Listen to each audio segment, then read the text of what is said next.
नमस्कार, शुभ सकाळ, शुभ गुरुवार. नवीन वर्षाच्या सर्वांना मंगलमय शुभेच्छा. आज मी तुम्हाला दाखवत आहे हे शिवलिंग जे गुजरातमधून सौराष्ट्र येथून आणलेलं आहे.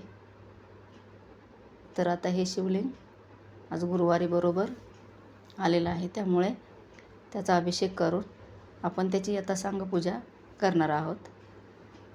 तर इथं मी शिवलिंग अभिषेकसाठी ठेवलेलं आहे. आता हे पाण्याने अभिषेक करून घेत आहे आणि नंतर दही दुधाने करणार आहे.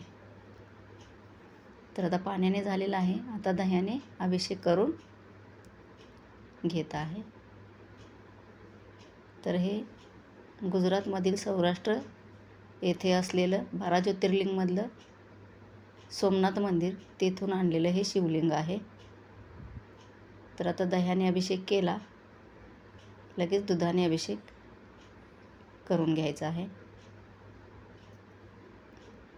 आणि लगेच नंतर पाण्याने अभिषेक करून घेत आहे. आणि पाण्याने अभिषेक झाला की स्वच्छ कापडाने मस्त पुसून त्याची पूजा करणार आहे आणि त्याची स्थापना करणार आहे. तर इथे नैवेद्यासाठी लाडू ठेवलेले आहेत. अशी केलेली आहे स्थापना स्वामी आणि गणपतीच्या मधोमध इथे पाहू शकता. आणि पूजा आपली संपन्न झालेली आहे. धन्यवाद.